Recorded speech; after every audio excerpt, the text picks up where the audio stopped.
The Tempest's daughter, the life and legacy of Grace O'Malley, Ireland's pirate queen, before the royal courts and the battle-scarred ships, before the legends and the whispers of her name across the Irish Sea, there was simply a child with salt in her hair, standing at the edge of Clew Bay, watching the horizon as if it belonged to her.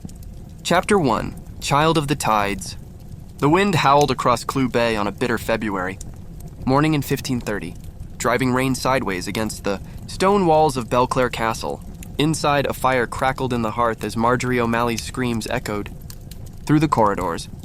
The O'Malleys were no strangers to pain. They lived by the sea and died by it too. But birth was a different battle altogether.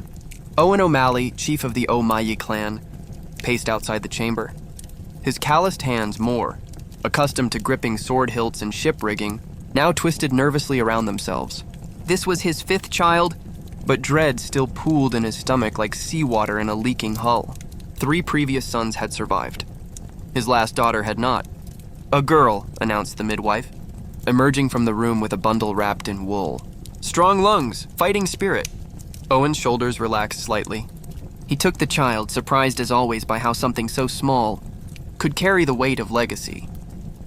He named her Gran, though history would come to know her as Grace. "May she be as fierce as the sea and as steadfast as the stones of Belclare," he whispered to the infant, whose dark eyes stared up at him with an intensity that would become her signature. She was born into an Ireland splintered and subdued. For centuries, the island had been under English influence, but the western coast, wild, remote, and governed by ancient clan laws, remained stubbornly resistant to English control. The O'Malleys weren't just any clan. They were seafarers, traders, fighters, their fortunes and power tied to the Atlantic waves, monarchs of the Western Ocean, some called them. They collected taxes from ships passing through their waters, traded with Spain and Portugal, and when necessary, plundered vessels that refused to pay tribute. It wasn't the life imagined for a girl in the 16th century, but Grace O'Malley had never been one for convention. Young Grace grew up not in embroidered dresses learning needlework, but on the decks of her father's ships, breathing salt air and studying the stars.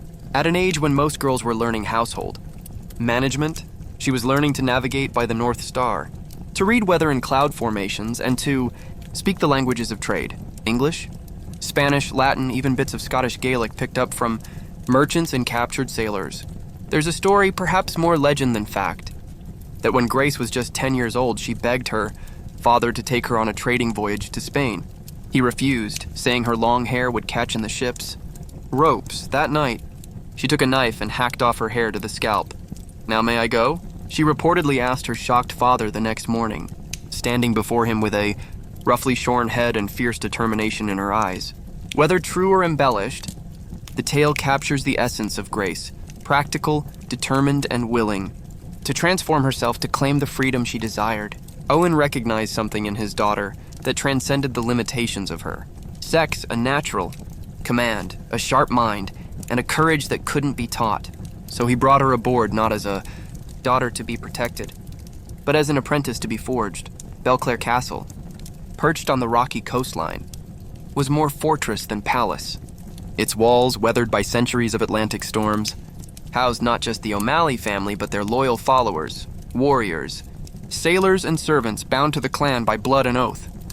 Here in the great hall warmed by peat fires, Grace absorbed the politics and customs that would later shape her leadership.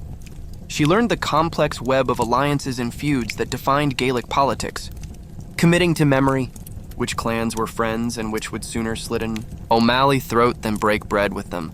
The O'Flahertys to the south, the Burkes to the east, the Joyces to the north, each relationship carefully managed, each grudge preciously kept.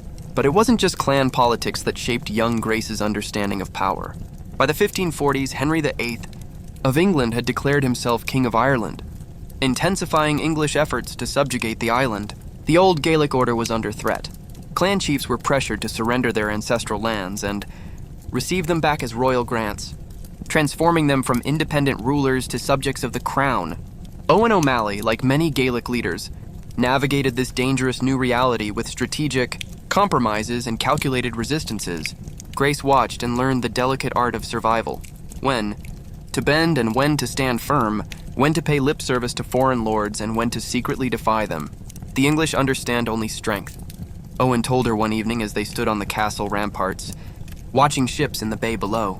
Show weakness and they will devour you. Show strength and they might respect you enough to negotiate. And if they don't? Young Grace asked. Owen's weathered face hardened in the fading light. Then you fight until the sea claims your bones. For better to die standing than live on your knees. These weren't empty words. The O'Malleys had been fighting against rival clans, against Norse invaders, against English encroachment for generations. They survived because they understood that their strength came from the sea. While English power relied on land control and castle building, the O'Malleys' domain was fluid, their fleet allowing them to strike and disappear, to trade and raid up and down the coast. Grace absorbed these lessons like salt into her skin. By 15, she could handle a ship as well as any of her father's men. She knew how to read the tides and currents of Clew Bay's complex waters, navigate through its scatter of islands, and find hidden coves where ships could shelter during storms or evade enemy vessels, but it wasn't all warfare and politics. The Ireland of Grace's youth was alive with culture and tradition. In the evenings, bards would visit Belclare, reciting ancient poetry and singing songs of Gaelic heroes.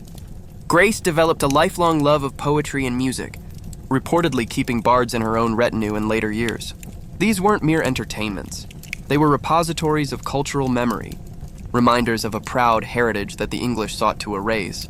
As she entered her teenage years, Grace was no conventional beauty by the standards of her time.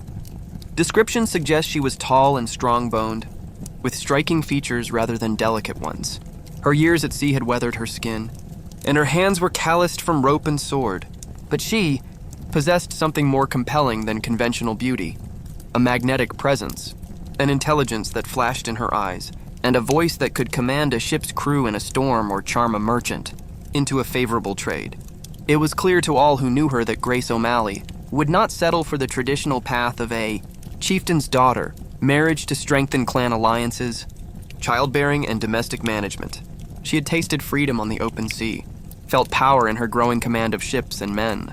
The question wasn't whether Grace would break conventions, but how dramatically she would shatter them, and shatter them she would. For the girl with the salt in her hair and the horizon in her eyes was destined to become not just a sailor or a trader, but a commander of ships, a military strategist, a political force, and eventually, the woman who would face down the most powerful monarch in Europe. The sea was in her blood, and the tide of history was about to turn. Chapter 2.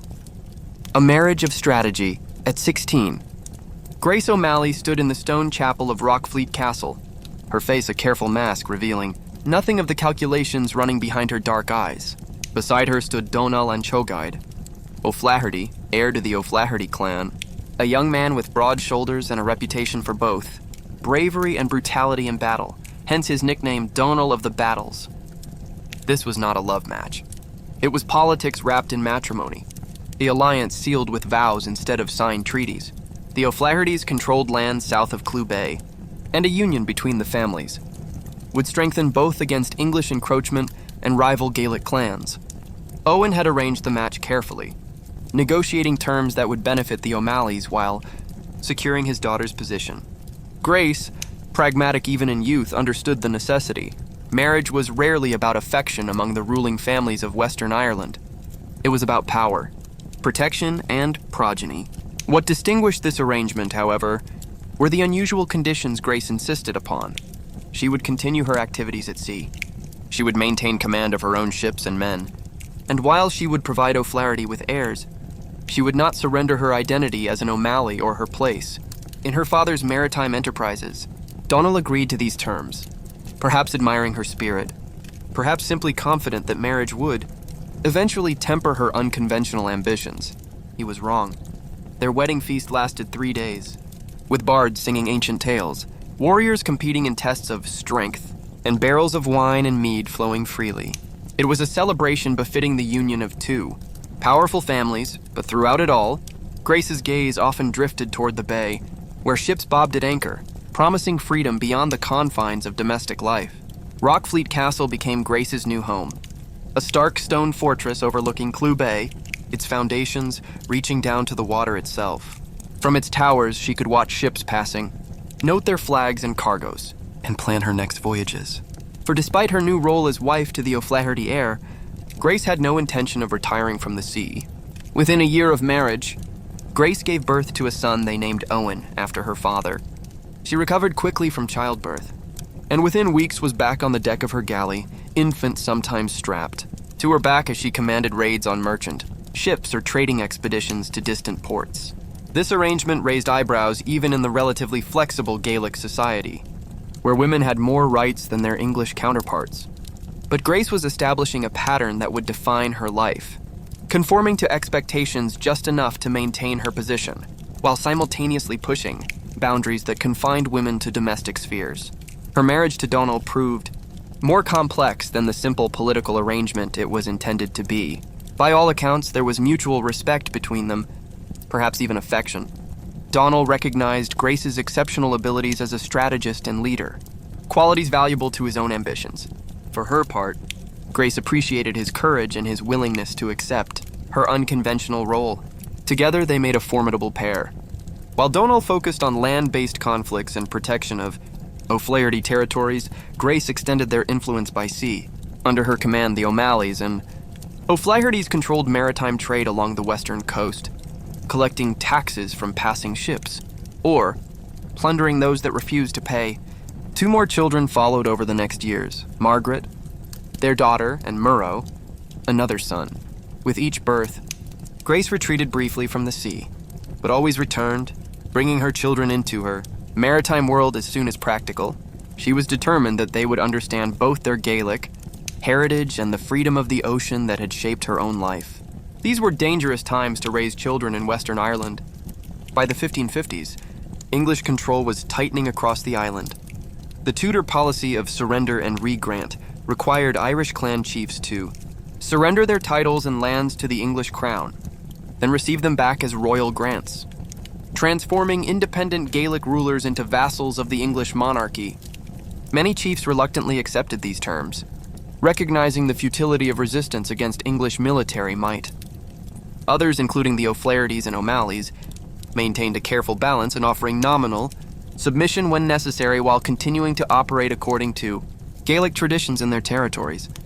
This political tightrope required constant vigilance and strategic thinking. Grace proved adept at navigating these complexities, developing contacts among English officials in Galway while simultaneously maintaining the independence of her maritime operations. She understood that information was as valuable as gold, and cultivated sources who could warn of English movements or intentions. But the greatest challenge of this period came not from English authorities, but from within Ireland itself. Clan rivalries remained fierce, and the O'Flahertys had no shortage of enemies. Chief among these were the Joyces, a neighboring clan with whom they had a generational blood feud. In 1560, this feud erupted into open conflict when Joyce warriors ambushed Donald while he was hunting in the forests near Lough Corrib. The attack was swift and brutal. Though Donald and his men fought fiercely, they were outnumbered.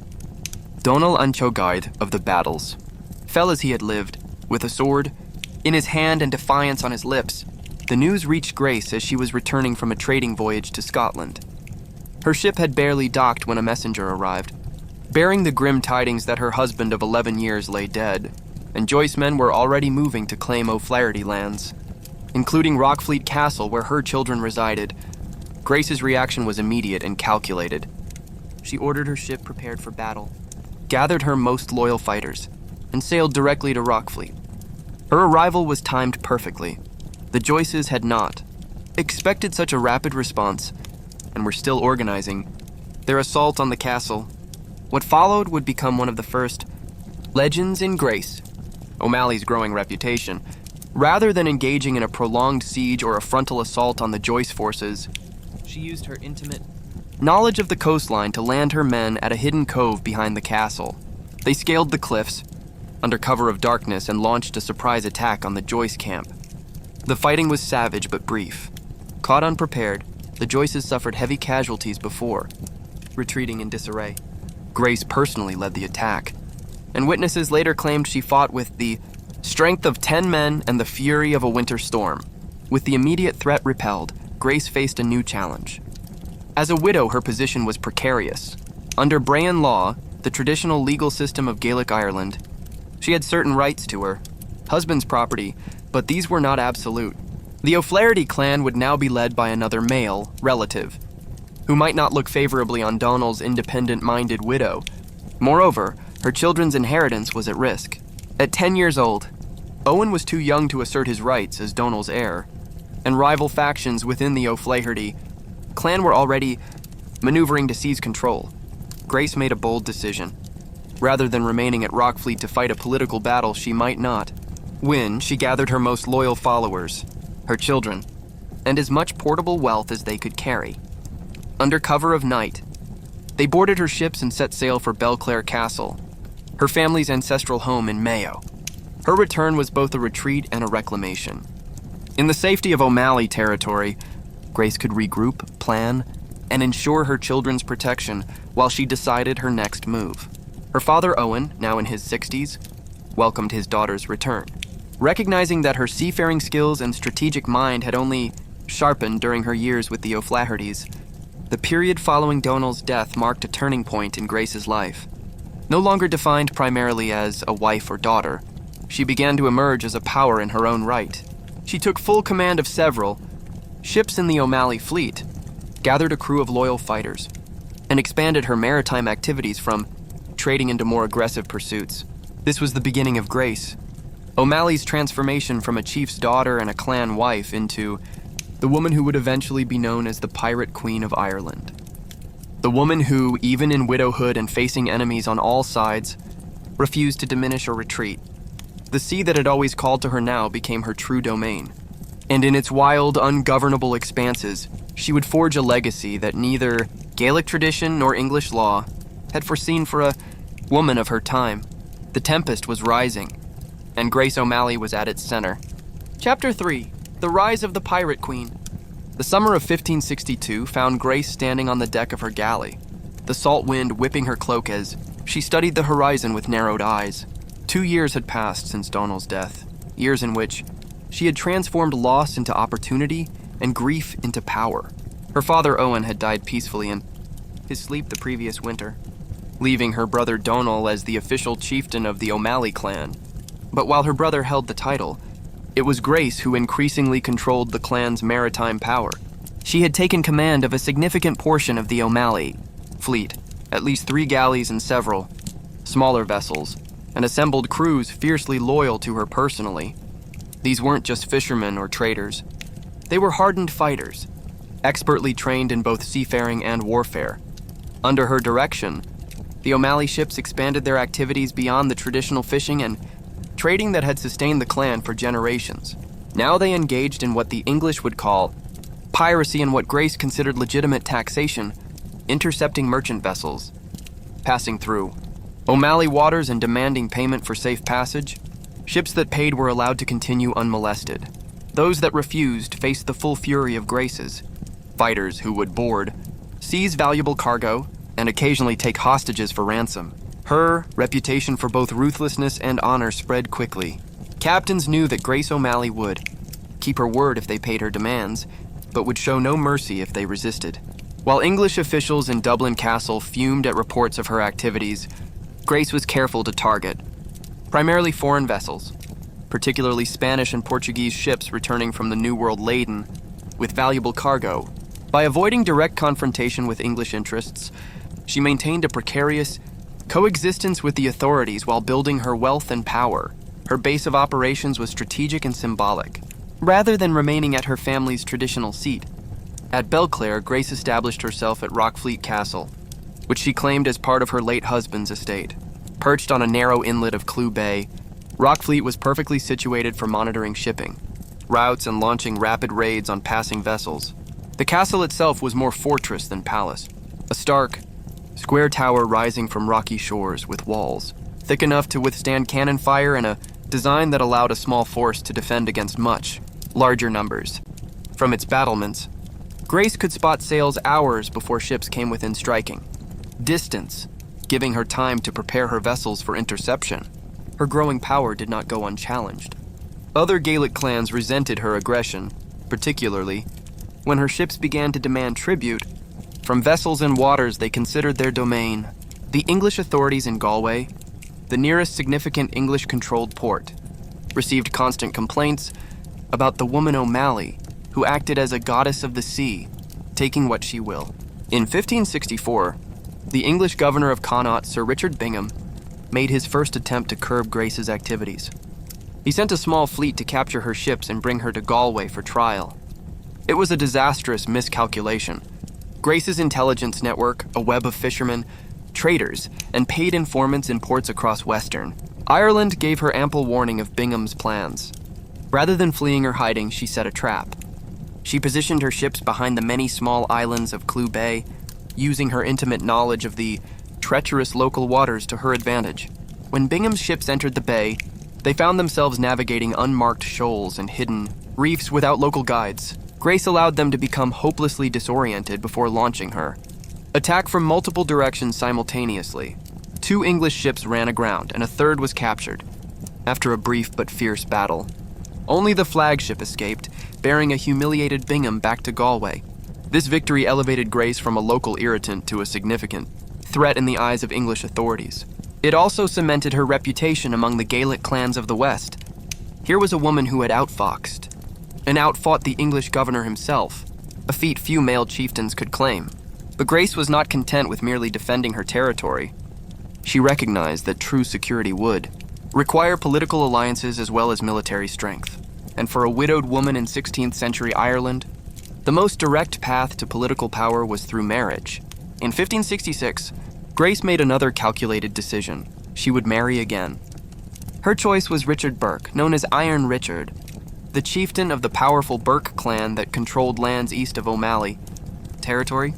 Like her first marriage, this was a political alliance, but with a significant difference. This time, Grace was negotiating from a position of established power, rather than as a young woman under her father's direction. The marriage contract reflected this reality. It included specific protections for Grace's existing wealth, guaranteed her continued command of her ships and men, and established clear rights for her children from her first marriage.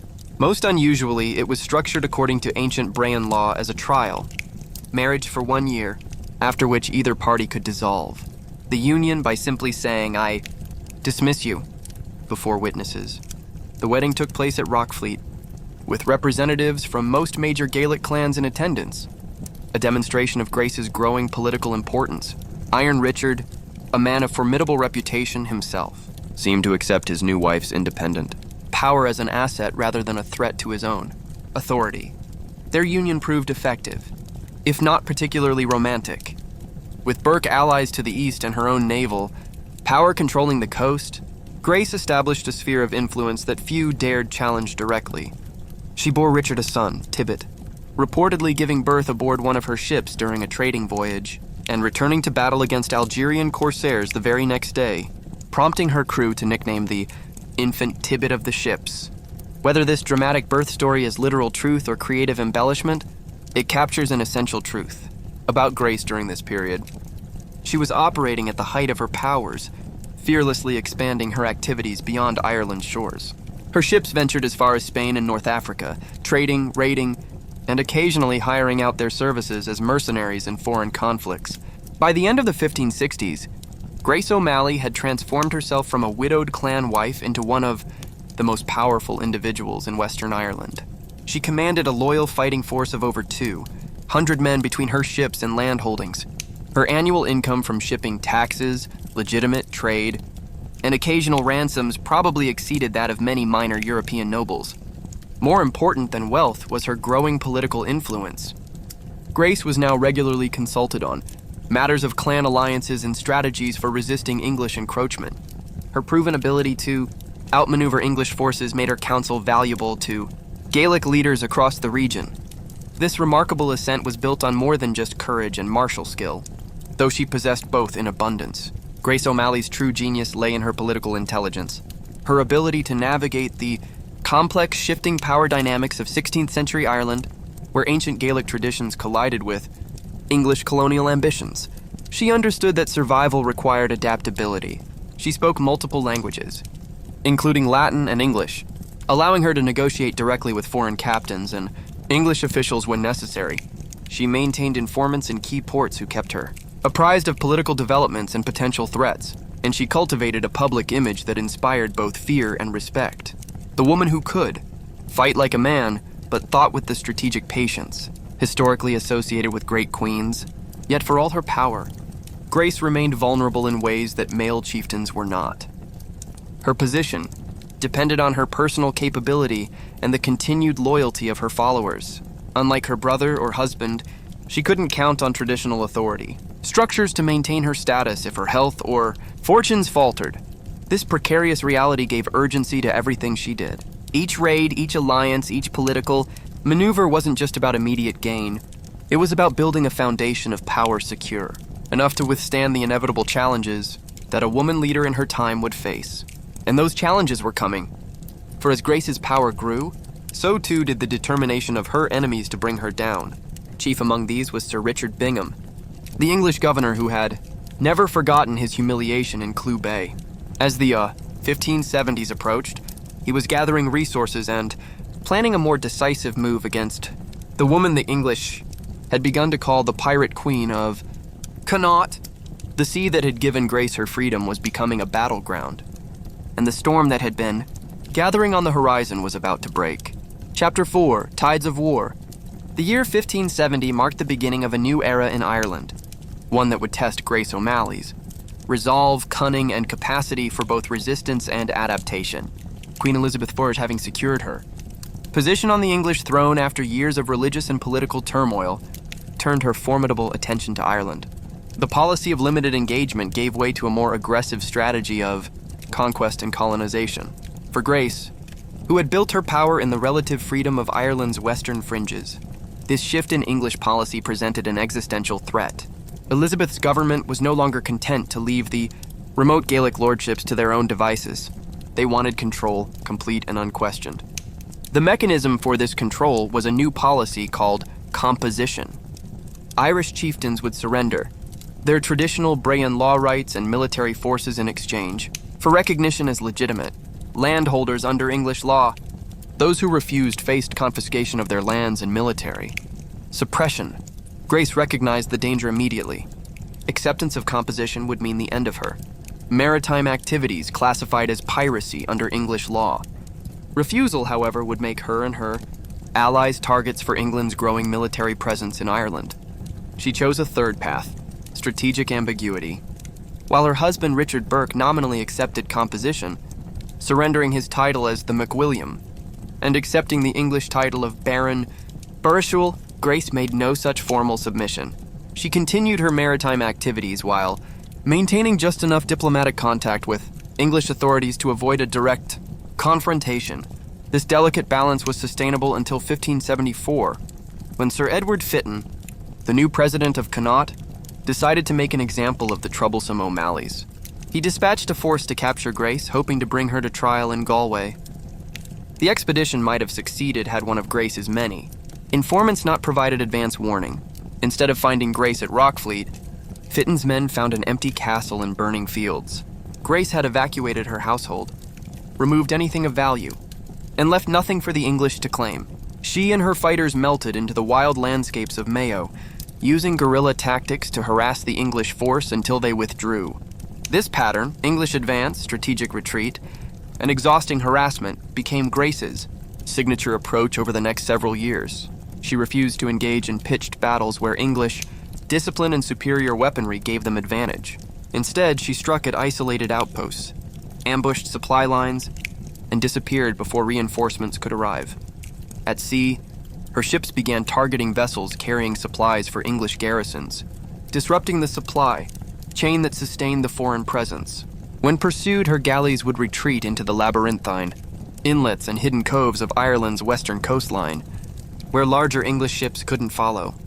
Grace's resistance inspired other Gaelic leaders, and by 1576, much of Connaught was in open rebellion against English authority. Richard Burke, despite his formal submission, provided tacit support to the rebels, including his wife's maritime forces. This arrangement allowed Grace to maintain her activities. While Burke preserved a thin veneer of loyalty to the crown, the situation changed dramatically in 1577. When Richard died unexpectedly, some accounts suggest he was poisoned, though evidence is inconclusive.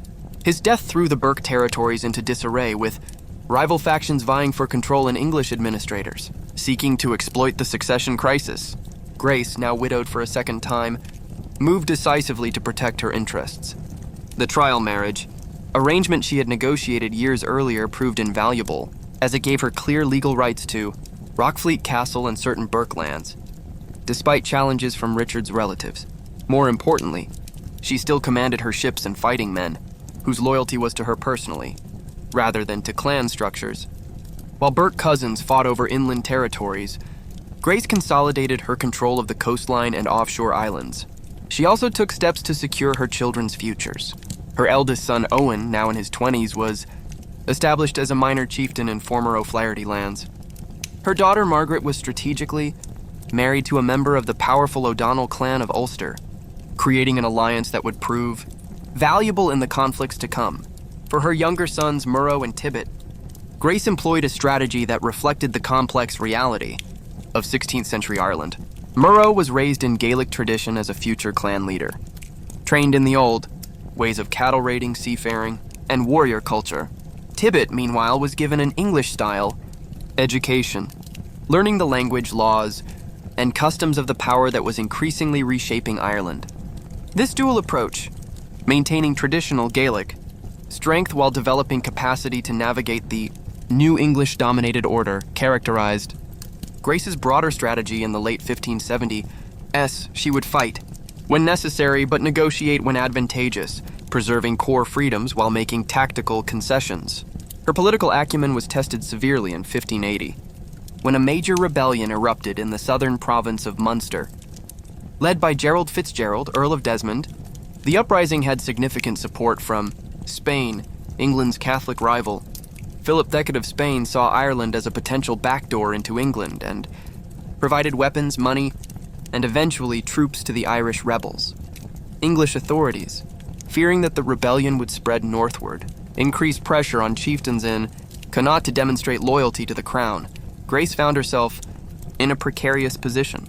Many of her traditional allies were joining the rebellion, but she recognized that the risks of open alignment with Spain were enormous. In a characteristically pragmatic decision, Grace officially remained neutral in the conflict, while unofficially providing limited support to rebel forces. Her ships transported messages, supplies, and occasionally fighters between rebel strongholds, but she avoided direct confrontation with English forces. This careful positioning allowed her to maintain her operations during the tumultuous years of the Desmond Rebellion. When the uprising was eventually crushed in 1583, with terrible brutality inflicted on rebel territories, Grace's domains remained relatively unscathed. However, the rebellion's aftermath brought a new threat to the west. Sir Richard Bingham, Grace's old adversary, was appointed governor of Connaught, with explicit instructions to break the power of the remaining Gaelic lords and establish firm English control over the province. Bingham approached his task with ruthless determination. He declared a policy of surrender or die, imposed crushing fines on clans for minor infractions, and used starvation as a weapon by destroying crops and livestock. Where resistance continued, he employed a scorched earth strategy that left entire districts depopulated. For Grace, Bingham's appointment was a personal catastrophe. He harbored a particular hatred for her, both for her previous humiliation of his forces and for her continued defiance of English authority. He declared her a traitor to the crown and placed a substantial bounty on her head. The years 1584 to 1586 were perhaps the darkest of Grace's remarkable life. Bingham's forces systematically targeted her holdings, destroying several of her ships, burning her coastal fortresses, and killing many of her loyal followers. Her son Owen was captured during a raid on an O'Malley settlement and executed without trial, supposedly for piracy, but in reality as part of Bingham's campaign to break Grace's power and spirit. Forced into hiding, Grace relied on the loyalty of local people who sheltered her despite the risks. She moved constantly between safe houses and hidden camps, never staying in one location long enough for Bingham's informants to betray her whereabouts. Even in this desperate situation, Grace refused to surrender. With her remaining ships and fighters, she continued to strike at English interests whenever possible, though these were now acts of revenge and resistance rather than part of a coherent strategy for victory. By 1587, her position had become untenable. Bingham's campaign had devastated the Gaelic power structures of Connaught. Many chiefs had been killed or forced into submission. The once proud clans were reduced to starvation and dependency. Grace's own resources were nearly exhausted, her remaining followers too few to mount meaningful resistance. In this darkest hour, Grace O'Malley made perhaps the boldest decision of her extraordinary life. If she could not defeat Richard Bingham in Ireland, she would appeal directly to his queen in England. She would risk everything on a personal audience with Elizabeth I, the Protestant virgin queen who was officially her enemy. It was an audacious, desperate gamble. English courtiers were executed for approaching the queen inappropriately, let alone an Irish pirate declared an outlaw by the crown's own representatives. Yet Grace saw what few others could: a potential kinship between two women who had fought to maintain power in a world dominated by men. In the summer of 1587, Grace O'Malley set sail for England, leaving behind the ruins of her maritime empire to face the most formidable woman in Europe. The sea captain was about to become a diplomat, gambling her life on the possibility that one queen might recognize something of herself in another. Chapter 5, Two Queens. London in the summer of 1593 was a city transformed by the ambitions of its queen. Elizabeth I had ruled England for 35 years, guiding her nation from religious turmoil to relative stability, from economic uncertainty to growing prosperity. Under her leadership, England had survived the threat of Spanish invasion, developed a formidable navy, and begun to envision itself as an empire rather than a peripheral European kingdom. Into this confident, expanding world stepped Grace O'Malley, her clothes still carrying the salt scent of the sea journey, her face weathered by decades of wind and sun. At 63, she was considered ancient by the standards of her time, though her posture remained straight and her dark eyes missed nothing as she was escorted through the sprawling palace at Greenwich. The journey from Ireland had been perilous in more ways than one. Bingham's ships patrolled the western coast, forcing Grace to sail far out into the Atlantic before turning toward England. Even after landing safely on English shores, she faced the threat of arrest or worse.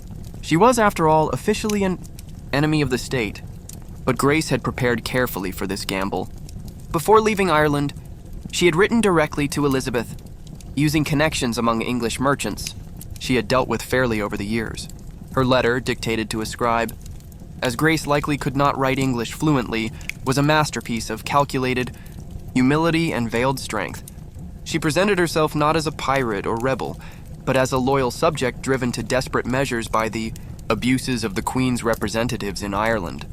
She detailed Bingham's destruction of her property, the execution of her son without trial, and the starvation being inflicted on the common people of Connaught. And she appealed to Elizabeth not just as a monarch, but as a woman who understood what it meant to fight for one's rightful place in a world that denied female authority.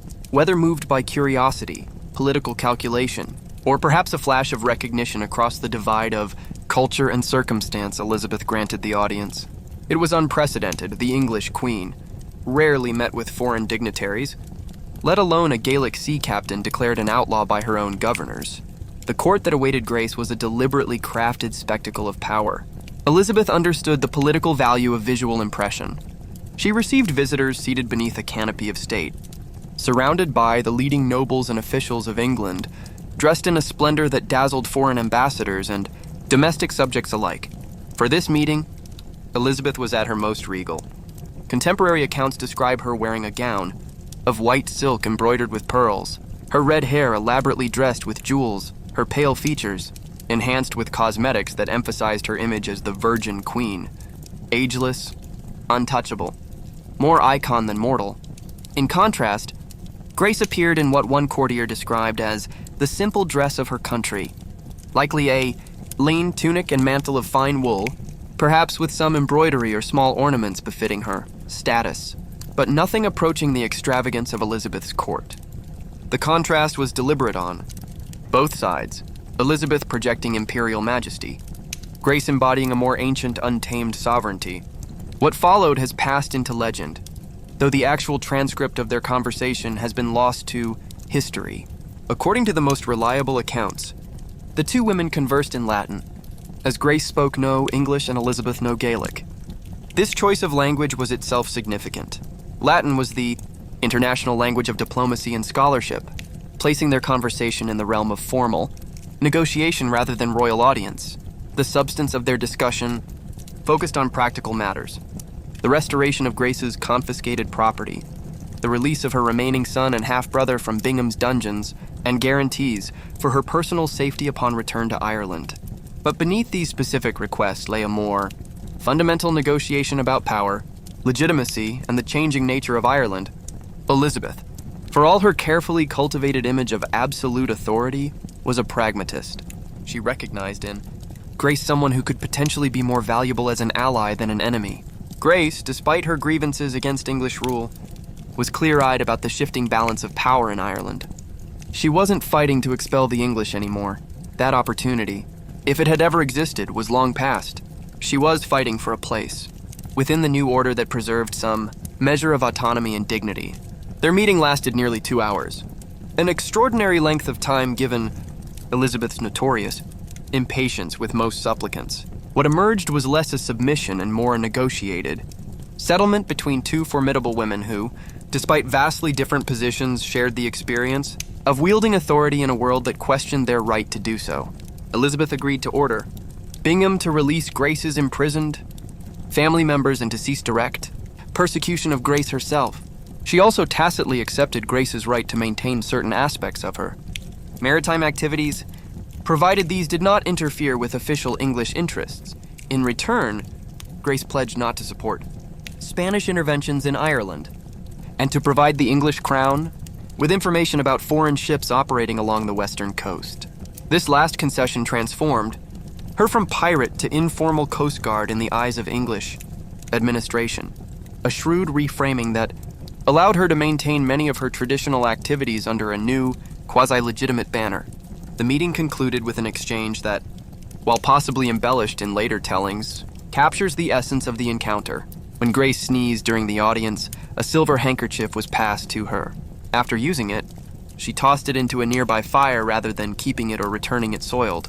When a scandalized courtier remarked on this waste, Grace replied coolly that in her country, hospitality dictated that nothing used be returned, and nothing used could be used again. Elizabeth, far from being offended, reportedly laughed at this display of alternative aristocratic values. This is a woman who would be equal to us if not for accidents of birth and geography, she is said to have remarked to her counselors afterward.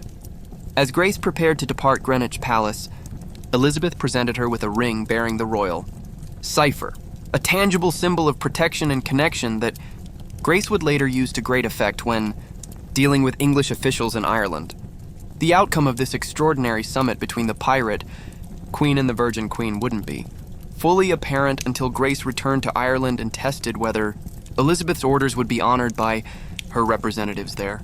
But the meeting itself was a remarkable achievement, a moment when female solidarity, political pragmatism, and mutual respect created an unexpected bridge across seemingly unbridgeable differences of culture, religion, and historical circumstance. As Grace's ship set sail for Ireland in the late summer of 1593, she carried with her not just Elizabeth's promises but a new understanding of how to navigate the changing political landscape of her homeland. The sea captain had shown herself to be a diplomat of considerable skill. Now she would need to be a politician, balancing old loyalties with new realities as Ireland entered the final years of its ancient Gaelic order. The tide was turning, but Grace O'Malley had always known how to read the water, and with Elizabeth's ring on her finger, she had gained a powerful talisman for the challenges ahead, the recognition, however qualified, of one queen by another. Chapter 6, Legacy of the Tide. Grace O'Malley returned to Ireland in the autumn of 1593 to find a changed landscape. During her absence, Bingham had intensified his campaign against the remaining Gaelic power structures in Connaught. Villages lay abandoned, fields untended, and an uneasy silence hung over territories once vibrant with life and commerce. Her first test of Elizabeth's goodwill came immediately. When her ship docked at Clew Bay, she was met, not by Bingham's soldiers, but by a royal messenger, carrying documents bearing the Queen's seal. These papers ordered the immediate release of Grace's son, Murrough, and her half-brother Donal from Bingham's prison at Athlone Castle. Along with the restoration of certain lands and properties confiscated during Bingham's campaigns, Bingham, though furious, had little choice but to comply with his queen's direct commands. Within weeks, Grace's family members were freed, and she was officially permitted to return to Rockfleet Castle. The fortress had been partially damaged during the conflicts of recent years, but its stone bones remained strong, and Grace set about restoring it as her primary residence and base of operations. This period marked a new phase in Grace's extraordinary life. Now in her 60s, she was focused less on expansion or resistance and more on consolidation and survival. The age of independent Gaelic lordships was ending. The question was not whether they would continue, but how much of their autonomy and traditional rights could be preserved within the new English-dominated order. Grace navigated this transition with characteristic pragmatism. She maintained her fleet, now reduced to 2 galleys and several smaller vessels, but redirected their activities. Rather than confronting English ships or targeting valuable merchant vessels, she focused on fishing, legitimate trade, and the enforcement of traditional rights to collect tariffs from ships passing through waters historically controlled by the O'Malleys. When challenged by English officials about these activities, she would produce Elizabeth's ring and letters, reminding them that she enjoyed a special relationship with their queen. This protection, while not absolute, provided a crucial buffer against further persecution. Grace's political influence remained significant, particularly through her children. Her surviving son, Murrough, maintained a traditional Gaelic leadership role in what remained of O'Malley territory, while her youngest son, Tibbet Burke, now in his 20s, increasingly engaged with the new English administrative structures. Tibbet represented the future Grace had prepared for, fluent in both Gaelic and English, familiar with both traditional clan politics and the emerging colonial legal system. In 1594, he formally submitted to the crown and was knighted as Sir Theobald Burke, securing his position within the new order while maintaining connections to his Gaelic heritage. Grace's relationship with her anglicized son was complex. She had deliberately educated him to thrive in the world she saw coming. Yet his accommodation with English power sometimes put him at odds with his mother's more resistant stance. Nevertheless, their bond remained strong, and Tibbet frequently used his position to protect Grace's interests when her direct defiance might have brought repercussions. The final test of Elizabeth's protection came in 1595, when Richard Bingham, frustrated by what he saw as Grace's continued interference in his governance of Connaught, attempted once more to bring charges against her. He accused her of providing support to Hugh O'Neill, Earl of Tyrone, who had launched what would become the 9 Years' War against English rule in Ulster. The charges were largely fabricated. While Grace maintained communication with various Gaelic leaders, including O'Neill, she had honored her agreement with Elizabeth by not actively supporting armed resistance. Her primary concern at this stage of her life was protecting what remained of her family's position rather than engaging in new conflicts. Grace once again wrote directly to Elizabeth, reiterating her loyalty to their agreement and detailing Bingham's continued harassment despite the Queen's previous interventions. The response was swift. Bingham was recalled to London to answer for his actions, effectively ending his ability to target Grace personally. He would later be briefly imprisoned in the Fleet Prison for corruption before being rehabilitated and sent to Ireland again in 1598, where he died shortly after his return. With her most determined adversary neutralized, Grace spent her final years in relative security. She maintained her base at Rockfleet while traveling regularly to monitor her reduced but still significant interests along the Mayo and Galway coasts. She continued to sail personally well into her 60s, though. Accounts suggest she now left the actual command of ships to trusted captains who had served her for decades. Grace's exact date of death remains uncertain. Most historians place it around 1603, the same year. Elizabeth died, and James VI of Scotland ascended to the English throne as James III, beginning the Stuart dynasty. This timing seems almost poetic. The two queens who had recognized something of themselves in each other despite their differences, departing the world stage together as one era ended and another began. Grace O'Malley was buried, according to tradition, on Clare Island, the largest island in Clew Bay and one of the O'Malleys' most important strongholds. The abbey there, dating from the 12th century, contains a tomb believed to be hers, marked with the O'Malley coat of arms showing a galley at full sail, a fitting Monument for a woman whose life was defined by the sea, Grace left no written will or personal accounts, unlike many of her male contemporaries whose deeds were recorded by bards and chroniclers. Much of her story was preserved through oral tradition, folk, memory, and scattered references in English, administrative documents that often viewed her through a hostile lens. This absence from the official historical record is one of the great ironies of Grace O'Malley's legacy. A woman who wielded more actual power than many male chieftains of her era, who commanded ships and men, who negotiated directly with one of history's most significant monarchs, was nearly written out of history by the same patriarchal structures she had defied throughout her life. Yet her memory persisted where it mattered most. In the stories told around fires and cottages along Ireland's western coast, in songs sung by fishermen who still worked the waters she had once controlled, and in the proud oral histories of families who traced their lineage to those who sailed with Granwale, using the Gaelicized version of her name. That would eventually become the title of folk ballads, celebrating her exploits. These stories, passed down through generations, preserved not just the outline of her remarkable life, but something of her spirit, her fierce independence, her tactical intelligence, her unwillingness to accept the limitations imposed on women in her time. In these tellings, Grace was not just a historical figure, but a symbol of resistance, resilience, and Irish identity in the face of foreign domination. It would take centuries for historical scholarship to begin recovering the more verifiable elements of Grace's life from beneath layers of legend and colonial erasure. The process remains ongoing, with new archival discoveries occasionally, adding detail to our understanding of this exceptional woman and the tumultuous world she navigated. What emerges from both legend and documented history is the portrait of a woman who refused to be confined by the expectations of her gender, her class, or her historical moment. Grace O'Malley was never typical, not as a daughter, a wife, a mother, or a leader. At every stage of her life, she made choices that expanded rather than limited her possibilities, even when those choices carried tremendous risk. Her legacy lives on not just in Ireland, but wherever people recognize the extraordinary courage required to chart one's own course against the prevailing winds of convention and power. The Pirate Queen of Connaught, the woman who faced down Elizabeth Warren as an equal, remains a potent reminder that history is made not only by those born to traditional power, but by those with the vision and will to seize it against all odds.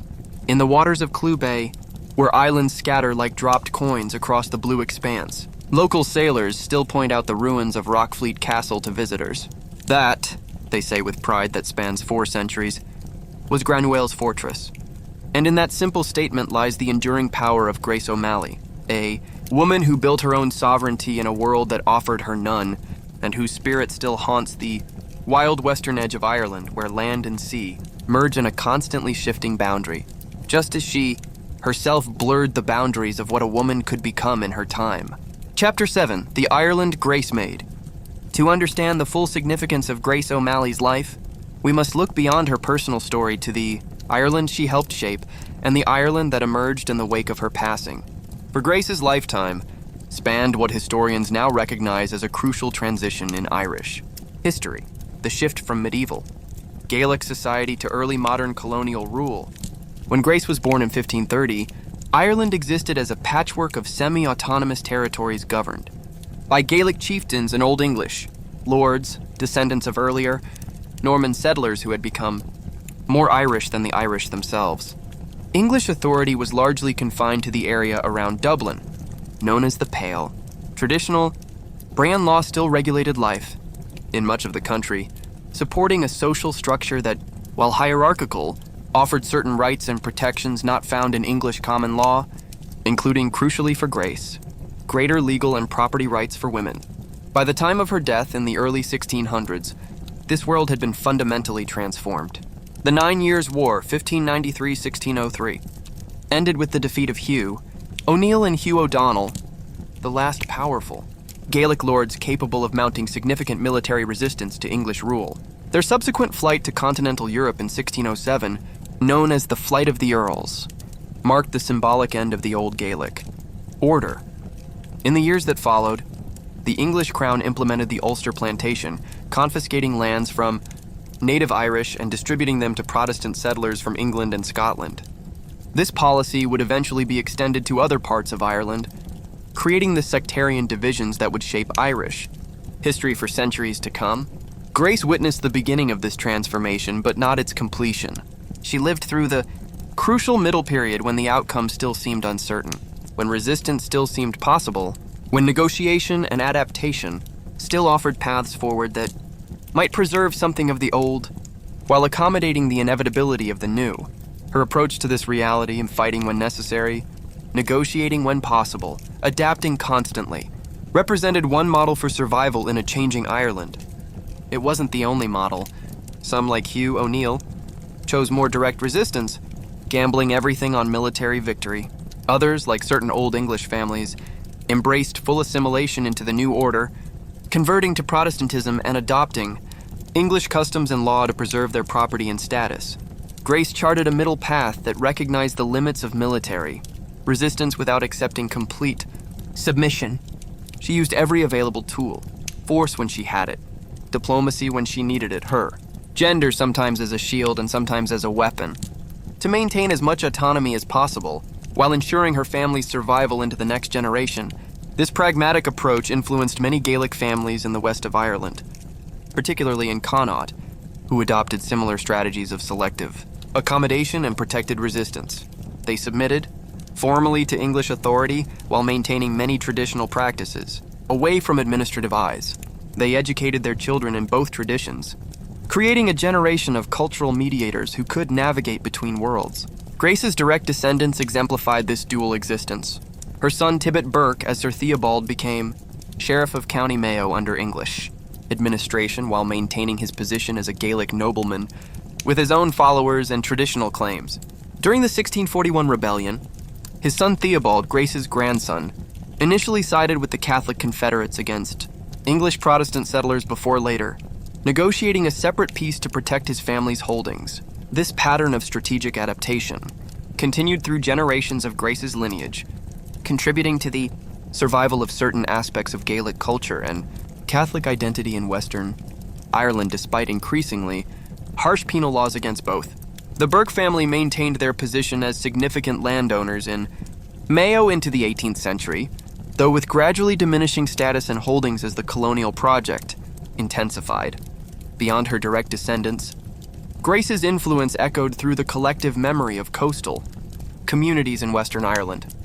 The maritime traditions she had epitomized, self-sufficiency, mobility, resistance to external control, they remained, defining characteristics of these communities long after her death. Smuggling, for instance, became an important economic activity and form of passive resistance during the harsh penal law period, with local seafarers drawing explicit inspiration from Granwell's ways. In these coastal regions, particularly in the areas where Grace had been most active, a distinct cultural identity persisted that was neither fully colonial nor traditionally Gaelic, but something hybrid and adaptive. The Irish language remained dominant. Catholic practices continued despite legal prohibition, and traditional music and storytelling preserved cultural memory. Yet people engaged with the new, economic and political realities brought by colonization. This resilience wasn't just about cultural preservation for its own sake. It was about survival strategy, maintaining the knowledge, practices, and communal bonds that allowed people to endure when formal political power had been stripped away. And in this, the example of Grace O'Malley, a woman who had found power outside traditional structures, who had survived by her wits and will when conventional authority failed, provided both practical guidance and inspirational narrative as Ireland moved through the darkest periods of the penal laws in the 18th century and the catastrophic Great Famine in the 19th. The memory of Grace evolved from historical figure to cultural symbol. In the nationalist revival of the late 19th century, she was rediscovered as an early exemplar of Irish resistance to English domination, her story reshaped to emphasize her role as a freedom fighter rather than a complex political actor navigating changing realities. This nationalist interpretation, while often simplified, recognized something genuine about Grace's significance, that her defense of her autonomy and her people's traditions against external control prefigured later struggles for Irish sovereignty. Her meeting with Elizabeth, once seen as a pragmatic negotiation, was reframed as a symbolic confrontation between Irish defiance and English power. In the 20th century, As women's roles in Irish nationalism and eventual independence became more widely acknowledged, Grace gained new significance as a foremother of female political leadership. Her story offered a powerful counter-narrative to the masculinized visions of Irish history that dominated both colonial and early nationalist accounts, demonstrating that women had always played crucial roles in Ireland's political evolution, even when those roles weren't recognized in official histories. Today, Grace O'Malley stands as a multifaceted figure in Irish cultural memory: pirate queen, political strategist, nationalist heroine, feminist icon, and symbol of the Western Seaboard's distinctive identity. Naval vessels in the Irish service are named after her. Her image appears on murals, in literature, in tourism campaigns promoting Ireland's wild Atlantic way. Rockfleet Castle and her other strongholds draw visitors from around the world, seeking connection to her remarkable story. This contemporary resonance isn't just about romantic attachment to a colorful historical figure. It reflects recognition that Grace's life illuminates enduring themes in Irish history and identity, the tension between resistance and accommodation, the persistence of cultural memory despite political defeat, the creativity of survival strategies developed by communities under pressure, and the capacity of individuals to transcend the limitations of their time through courage and strategic intelligence. More broadly, Grace O'Malley reminds us that history is never as simple as winners and losers. Colonizers and colonized, traditional and modern, she inhabited the liminal spaces between these categories, finding agency where others saw only victimhood, creating possibility where others saw only constraint. Her Ireland wasn't preserved unchanged, but neither was it simply erased. It evolved, adapted, and endured in new forms that still carried the genetic memory of what had come before. In this sense, Grace's most profound legacy may be the demonstration that even in defeat, how one loses matters, that the terms of surrender, the values preserved, the adaptations made, the memories maintained all shape the future that emerges from historical transformation. Her life embodied the truth that resistance isn't just about winning or losing, but about defining the terms of engagement, preserving dignity in difficult circumstances, and ensuring that something essential survives to be reclaimed by future generations. The Ireland that Grace O'Malley made was not the free Gaelic lordship of her birth, nor was it the fully colonized province that English administrators envisioned. It was something more complex and ultimately more resilient, a culture that learned to wear many faces, to speak in multiple languages, to navigate contradictory systems, and to maintain its core identity even when its formal structures of governance had been dismantled. This adaptive resilience, this capacity to endure while evolving, remains one of the defining characteristics of Irish culture and identity. And in that enduring legacy, the spirit of Grace O'Malley, the woman who mastered the sea, defied convention, and refused to surrender her essence even when compromising on specifics, continues to sail through Irish consciousness, a reminder that some tides can never be fully turned. Chapter 8, The Woman Behind the Legend. To appreciate the full measure of Grace O'Malley's achievement, we must look beyond her public exploits to understand the woman herself, her personality, motivations, and inner life. This is no simple task. Unlike male contemporaries who left letters, poems, and personal accounts, Grace left almost no direct record of her thoughts. We must reconstruct her character largely from the actions she took and the impressions she made on others, including her enemies. What emerges from this fragmentary evidence is a portrait of extraordinary complexity. Grace was neither the lawless pirate of English propaganda nor the perfect Celtic heroine of nationalist mythology. She was a human being operating under extreme pressure, making difficult choices in circumstances where there were rarely clear right answers. Perhaps her most defining characteristic was an unsentimental pragmatism. Time and again, Grace demonstrated the ability to assess situations clearly, free from illusions about her options or likely outcomes. When her first husband died and O'Flaherty politics turned against her, she retreated, strategically rather than fighting a battle she couldn't win. When English power grew too strong for direct resistance, she sought accommodation without surrendering her core autonomy. When personal, meetings with Elizabeth offered better prospects than continued conflict. She took the risk despite the danger. This pragmatism wasn't cowardice or opportunism, but a clear-eyed recognition of reality coupled with a determination to extract the best possible outcome. from even the most difficult circumstances. It required both intellectual honesty and emotional resilience, the capacity to acknowledge defeats without being crushed by them, to adapt without losing core purpose. Alongside this pragmatism ran a streak of calculated audacity. Grace's decision to confront Elizabeth directly, her lightning raids on ships and settlements, her willingness to challenge both Gaelic tradition and English law, these weren't impulsive gambles but carefully considered risks taken from a position of strategic clarity.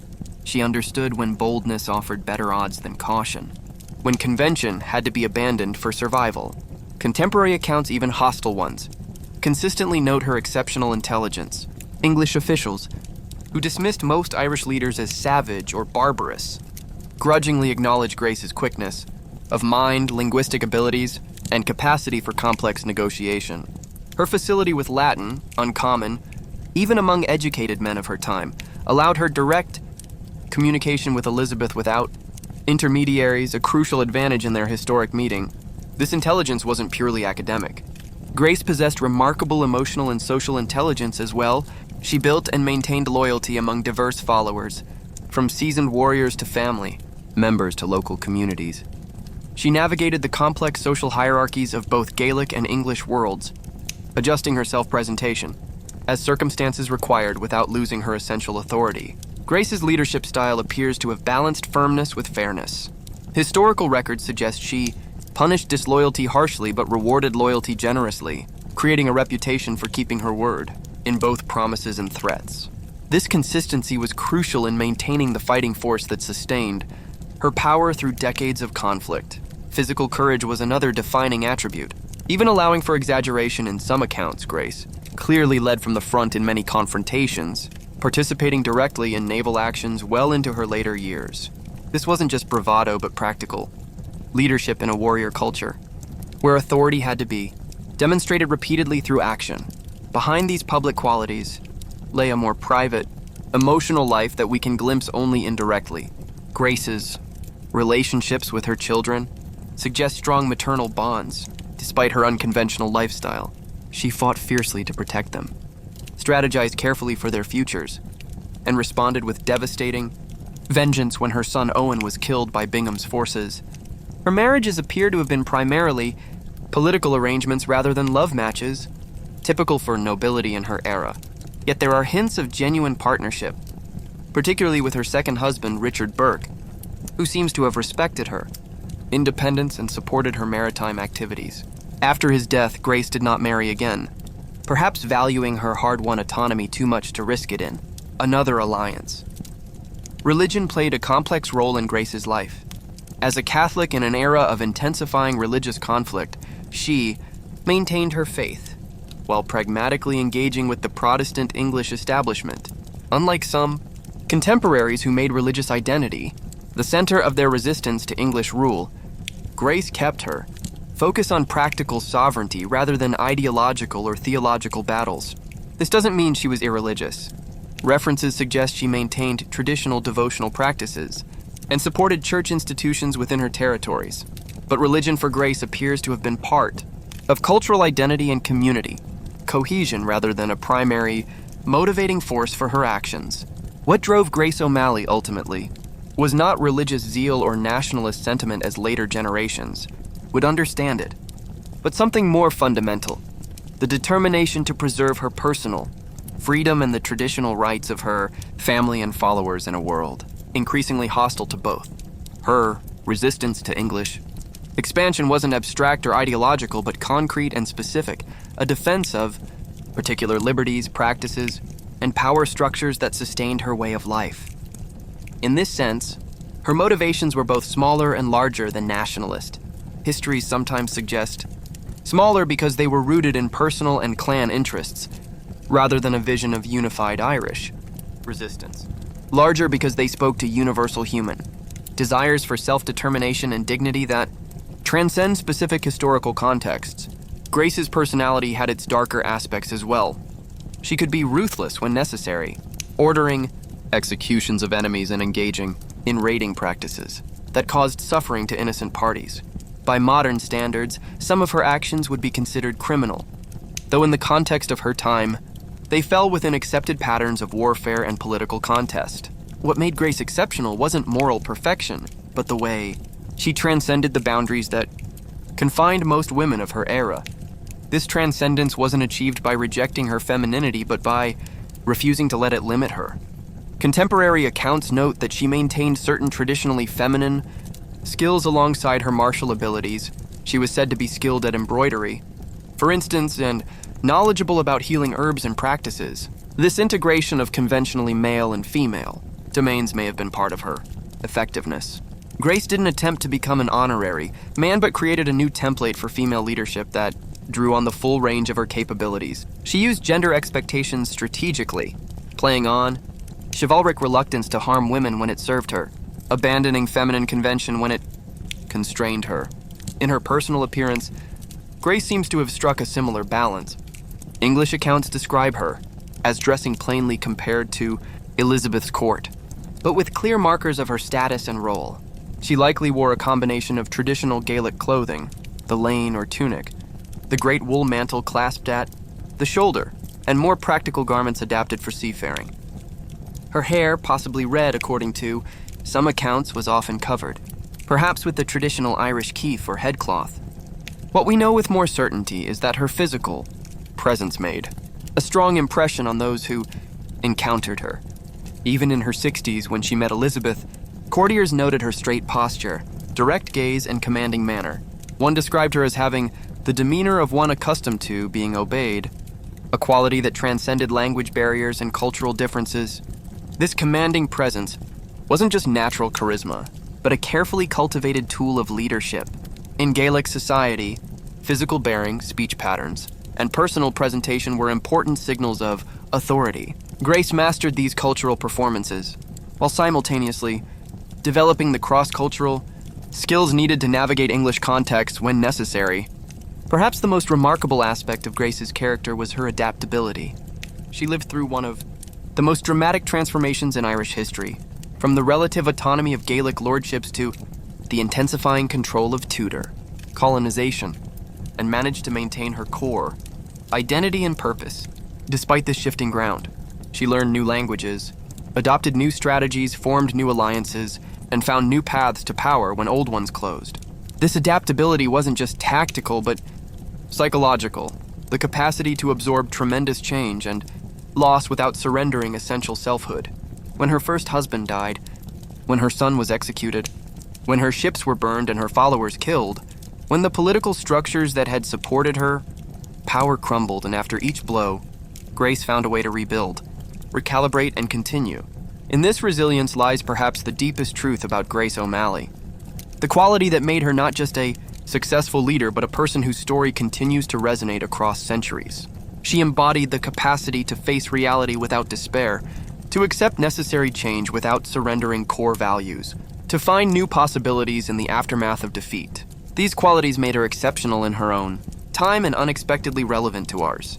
In an age of accelerating change and disruption, Grace O'Malley offers a template for navigating transformation without losing one's center, for maintaining dignity and purpose even when external circumstances turn against you. The woman behind the legend was neither flawless hero nor simple villain, but something more human and ultimately more inspiring. A person of extraordinary capability who refused to be defined by the limitations of her time, who forged her own path when conventional roads were closed to her, and who left behind not just stories of daring exploits, but a legacy of determined self-definition in the face of overwhelming constraint. This is the Grace O'Malley who sailed through history and into legend, the woman of flesh and blood, behind the myth of the Pirate Queen. And in her complex, contradictory, resilient humanity lies her greatest claim to our continued attention and admiration. Chapter 9, Waves of Memory Long After Her Death.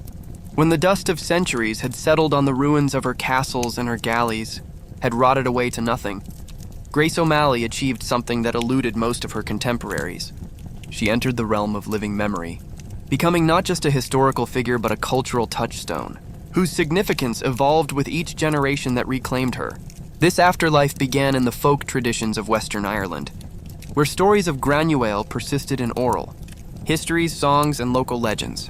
In fishing villages along the Mayo and Galway coasts, grandparents, told children of the woman who had commanded the seas, met a queen as an equal, and refused to bend. When the world tried to break her, these stories weren't preserved as mere entertainment, but as carriers of cultural memory and value, reminders of a time when Irish sovereignty was embodied in more than abstract political structures. One of the earliest and most enduring vehicles for Grace's memory was the song Granuaile, versions of which have been documented since at least the late 18th century. The lyrics present her as a symbol of Ireland itself, using her confrontation with Elizabeth as metaphor for Ireland's relationship with England. Granuaile is her name and the Spanish royal crown. She is laid down in shame like a thorny Briton. Down her head crowned in France, her body stretched before us. Bending down, she's now reached the shore of America. Here, Grace becomes something larger than herself, a personification of an Ireland connected to continental allies Spain, France, and looking westward to America for future hope. This symbolic transformation wasn't about historical accuracy, but about finding in Grace's story a usable past that could sustain Irish identity through periods of occupation and cultural suppression. During the 19th century, as literacy expanded and print culture developed in Ireland, Grace began to appear in more formal historical accounts and literary works. The rising tide of nationalism found in her a perfect heroine, a woman who had resisted English domination, maintained Irish traditions, and exemplified the maritime prowess that nationalists claimed as part of authentic Irish heritage before colonization. Patrick Pearse, one of the leaders of the 1916 Easter Rising, referenced Grace in his writings as an example of the indomitable Irish spirit. Lady Augusta Gregory, chronicler of Irish folklore and co-founder of the Abbey Theatre, collected stories about Grace during her travels in the west of Ireland and included them in her publications about Irish cultural heritage. B. Yeats, though he never wrote specifically about Grace, included elements associated with her story in his broader poetic mythology of the west of Ireland as a place of authentic cultural memory and resistance to modernization. His famous lines about the wild geese and the swan and the indomitable Irishry evoke the same western seaboard world that formed and was formed by Grace O'Malley. This nationalist interpretation of Grace reached its apex during the Irish independence movement and the early decades of the Irish Free State. In schools and cultural organizations, her story was taught as an inspiring example of resistance to foreign rule, though often simplified and sanitized to fit contemporary political needs. The complexity of her negotiations with English authorities, her pragmatic accommodations, and the class dynamics of her position as a Gaelic noblewoman were frequently downplayed in favor of a more straightforward narrative of patriotic defiance. Yet even as official nationalist narratives embraced a simplified version of Grace, local memory in the West maintained a more nuanced understanding. In Mayo and Galway, her story remained embedded in specific landscapes, structures, and family histories. Local lore preserved details about her personality, her strategies, and her connections to particular communities that complicated the national heroic image. Fishermen pointed out coves where her ships had sheltered.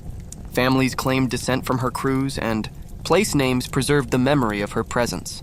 Guannagainimhe, harbor of the storms where she reportedly weathered a terrifying tempest. Botarna Seanlatha, road of the old days where she was said to have marched her men between strongholds. These geographic anchors kept her memory tied to physical reality rather than floating freely into pure symbolism. The mid-20th century brought new approaches to understanding Grace. As academic history became more rigorous and document-based, scholars began to separate the historical woman from the accumulated legends. Spanish, English, and Irish archives yielded formal records of her activities, diplomatic correspondence, legal complaints, administrative reports that provided a more verifiable, if still incomplete, picture of her life and activities. Anne Chambers' groundbreaking biography, first published in 1979 and subsequently revised with new research, established Grace as a subject of serious historical study rather than merely legendary status. Chambers' work revealed a Grace more complex and in some ways more remarkable than the nationalist icon, a woman who navigated multiple cultural and political systems, who built power through strategic intelligence as much as martial skill, who survived through adaptation rather than simple resistance. Simultaneously, feminist scholars and writers began to reclaim Grace from both colonial dismissal, and nationalist appropriation. They recognized in her story a powerful example of female agency in an era when women's lives were severely constrained, seeing her not just as an Irish hero, but as a woman who transcended the gender limitations of her time through a combination of circumstance, capability, and sheer force of will. This feminist reinterpretation expanded during the 1970s and 1980s as women's history became a more established field and as Irish feminism sought historical models for contemporary struggles. Grace appeared in women's history courses, feminist literature, and political discourse as an ancestor not just of Irish resistance but of female empowerment and gender nonconformity. The late 20th and early 21st centuries have seen Grace O'Malley transformed into a truly global figure, her story circulating far beyond Irish contexts. Historical novels, children's books, television documentaries, and even video games have featured her as a charismatic crossing of pirate, adventure, and feminist inspiration. Tourism initiatives like Ireland's Wild Atlantic Way prominently feature her story and associated sites, drawing international visitors to locations connected with her life. This global popularization has sometimes resulted in further simplification or romanticization of her story, emphasizing the more colorful aspects of her legend, while minimizing the complex political and cultural context in which she operated. Yet it has also brought her remarkable achievements to a wider audience and created new interest in the more nuanced, historical and scholarly treatments of her life. In contemporary Ireland, Grace occupies a multifaceted position in cultural memory. She appears on postage stamps and in school textbooks, is referenced in political speeches and advertising campaigns, and has given her name to everything from naval vessels to musical groups to brands of whiskey. This ubiquity might risk trivializing her significance, but it also speaks to the exceptional resonance of her story across diverse contexts and constituencies. For historians and scholars, Grace represents a fascinating case study in how gender, power, and cultural identity functioned in early modern Ireland, offering insights into the Gaelic world's encounter with expanding English control. Her story challenges simplistic narratives of colonization and resistance, revealing the complex strategies of accommodation, adaptation, and selective defiance that characterized many Irish responses to changing power dynamics. For feminists and gender scholars, she provides a remarkable example of female leadership exercised not through formal institutional channels, which were largely closed to women, but through strategic use of available resources, personal capability, and creative navigation of social expectations. Her story demonstrates that even in highly patriarchal societies, exceptional women could find paths to significant power and influence. For those interested in maritime history, Grace exemplifies the often overlooked role of seafaring traditions in Irish culture and economy. Her naval activities along the western seaboard highlight how central maritime skills and knowledge were to many coastal communities, challenging land-centered narratives of Irish history and identity. Perhaps most powerfully, for ordinary people facing their own struggles against limiting circumstances, Grace offers an inspirational model of determined self-definition and resilient adaptation. Her ability to build power despite the multiple disadvantages of her gender, her cultural position in a colonized society, and the personal losses she endured speaks to the human capacity to create meaning and agency even in highly constrained conditions. The multiplicity of these interpretations is not a weakness, but a strength of Grace's legacy. Like all truly significant historical figures, she exceeds any single framework of understanding, revealing different aspects of her character and achievement, depending on the questions we bring to her story. She is large enough to be simultaneously a nationalist hero, a feminist icon, a cunning political strategist, a naval commander, a mother protecting her children's future, and a woman determined to live on her own terms because she was, in fact, all of these things during her remarkable life. What unites these diverse understandings is recognition of Grace's exceptional refusal to accept the limitations others sought to impose on her. Whether those limitations came from English colonial administration, Gaelic gender expectations, rival clan politics, or simple misfortune, Grace consistently found ways to expand her possibilities rather than surrender to constraint. This core quality of determined self-definition connects her across centuries to contemporary people still fighting for the right to determine their own identities and destinies. As Ireland itself continues to evolve, becoming more diverse, More globally connected, more gender equal, yet still grappling with the complex legacies of colonialism and traditional social structures, Grace O'Malley offers not a simple blueprint, but a compelling example of how to navigate profound cultural transition without surrendering essential selfhood. Her capacity to embrace necessary change, while maintaining core values and purposes, speaks directly to the challenges of preserving cultural identity in a rapidly transforming world.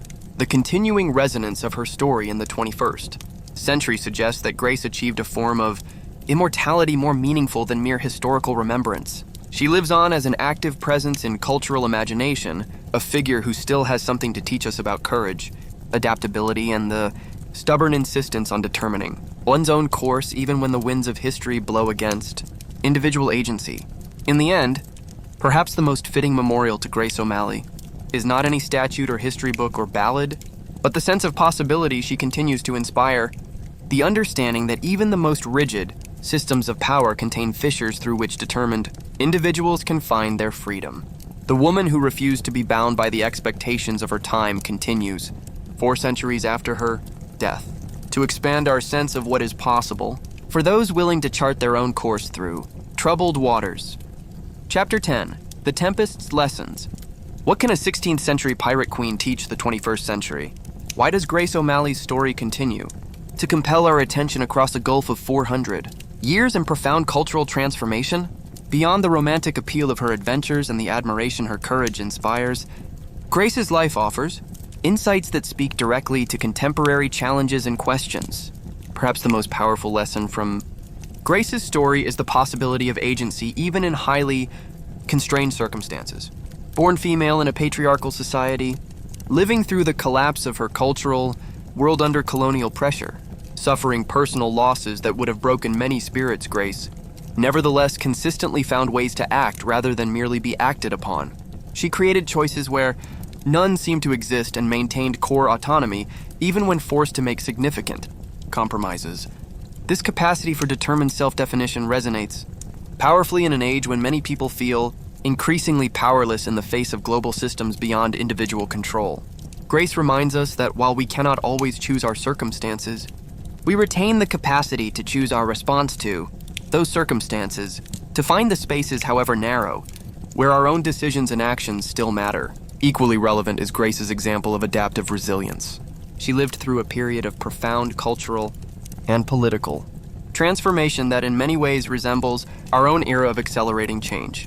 The 16th century in Ireland, like the early 21st century globally, was a time when established systems and certainties were crumbling, when traditional skills and knowledge suddenly seemed inadequate to new realities, when people had to navigate between old identities and emerging ones. Grace's response to this disorienting flux wasn't rigid resistance or passive acceptance, but creative adaptation.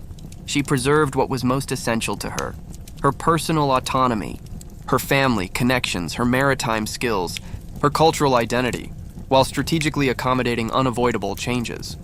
She learned new languages, both literally, English, Latin, and figuratively, the languages of English law, diplomatic negotiation, and political performance. She formed new alliances, adopted new strategies, and found new paths when old ones closed.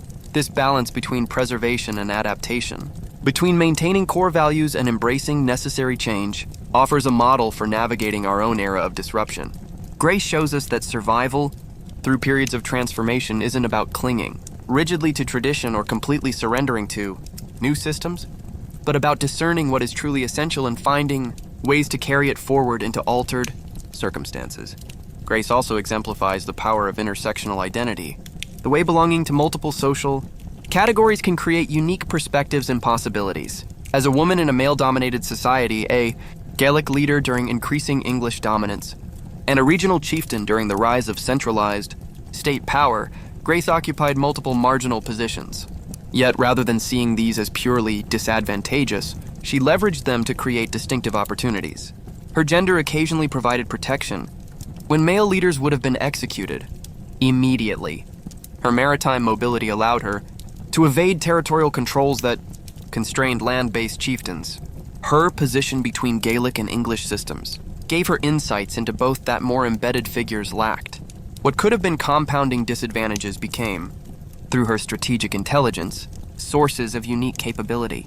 This reframing of intersectional identity as potential strength, rather than only vulnerability, offers an important perspective in contemporary discussions of social position and power, while acknowledging the real constraints and injustices created by overlapping marginalities.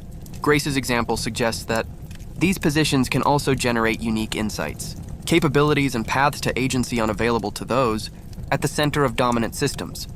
Another enduring lesson from Grace's life concerns the complexity of resistance to oppressive power. Unlike simplified nationalist narratives that present resistance as a binary choice between complete defiance and total submission, Grace's story reveals the many gradations between these extremes. The strategic compromises, temporary alliances, performative submissions, and disguised continuities that allow dominated peoples to maintain core autonomy while acknowledging the reality of unequal power. Her meeting with Elizabeth I exemplifies this complexity. Was it submission to seek terms from the English queen whose policies were destroying Gaelic Ireland? Or was it a bold assertion of equality to negotiate directly with the monarch rather than accepting local English governance? Was it surrender to accept certain English demands? Or strategic preservation of what could be saved when total victory was impossible? These questions have no simple answers, which is precisely what makes them valuable for thinking about how resistance actually works in situations of profound power imbalance. Grace reminds us that effective resistance isn't about symbolic purity, but practical outcomes and preserving what can be preserved, fighting when fighting makes sense, negotiating when negotiation offers better prospects, and always maintaining the core dignity that makes these tactical choices meaningful rather than merely expedient. For women specifically, Grace offers a powerful example of female leadership exercised not through conventional channels, which were largely closed to women in her time, but through creative use of available resources and opportunities. She didn't waste energy fighting for formal recognition of her right to lead. She simply led, building power through demonstrated capability, strategic relationship building, and careful cultivation of both feminine and masculine forms of authority. This pragmatic approach to gender barriers speaks to contemporary women, navigating fields and roles where formal equality may exist on paper, but substantial obstacles remain in practice. Grace suggests that while systemic change is necessary for full justice, individual women need not wait for perfect conditions to claim their power and exercise their capabilities. The path may involve more strategic maneuvering, but the destination remains accessible. From a broader historical perspective, Grace's life illuminates how pivotal periods of cultural transition are, experienced by those living through them. Historians looking back at 16th century Ireland can clearly identify it as the death of the medieval Gaelic order and the rise of the modern colonial state. But for Grace and her contemporaries, this transformation wasn't a clear historical arc, but a confusing, contradictory process where the old and new coexisted in uneasy tension, where traditions remained vital, even as their foundations crumbled, where the future shape of society remained fundamentally uncertain. This perspective offers useful context for our own experience of living, through what future historians may identify as a pivotal transitional era. Like Grace, we navigate between established systems that retain practical power but are increasingly undermined, and emerging realities that are clearly transformative, but whose final form remains unclear. Her example suggests both caution against premature certainty about where transformations are leading, and confidence that meaningful agency remains possible even in times of fundamental change. Perhaps most personally moving is what Grace's story reveals about maintaining dignity and purpose in the face of loss. Her life included profound defeats: the death of her father, the murder of her son, the burning of her ships, the collapse of the cultural order that had given meaning to her position. Yet she consistently found ways to continue, to rebuild, to imagine new possibilities even in the aftermath of devastating setbacks. This resilience wasn't about denying grief or pretending defeats weren't real. It was about refusing to let loss define the boundaries of future possibility. After each setback, Grace allowed herself to be transformed by experience without being diminished by it, incorporating new realities into her, understanding without surrendering to despair or cynicism.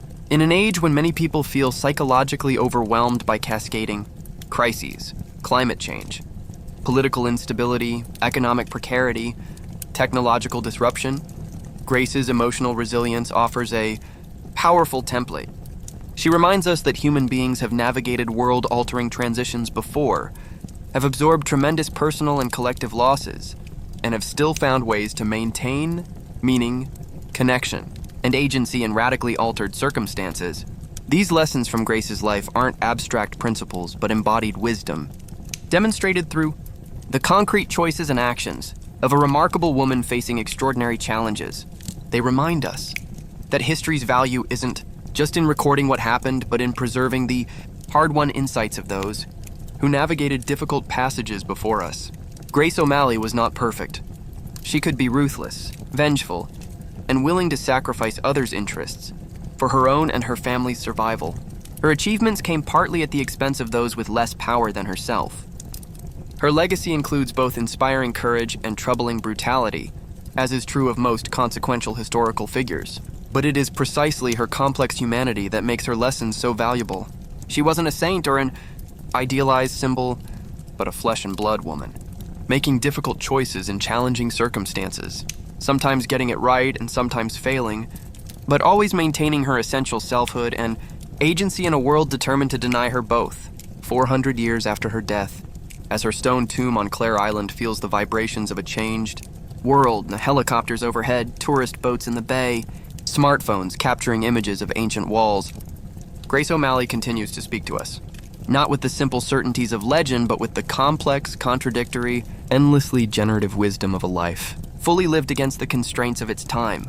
In the waters of Clew Bay, where islands scatter like dropped coins across the blue expanse, her spirit sails on, not as ghost or fantasy, but as the accumulated cultural memory of a woman who refused to accept the limitations placed upon her, who charted her own course through the tempests of history, and who left behind not just deeds to admire, but wisdom to guide those navigating their own storms and times yet to come.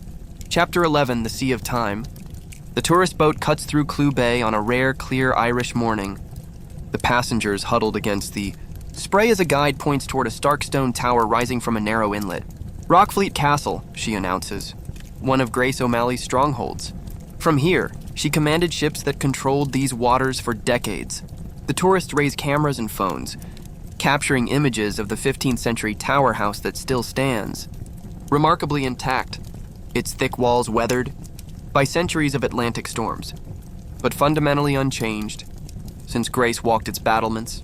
Some will post these images immediately to social media, sending Grace's fortress instantaneously around a globe she could hardly have imagined, though her ships ventured remarkably far for their time.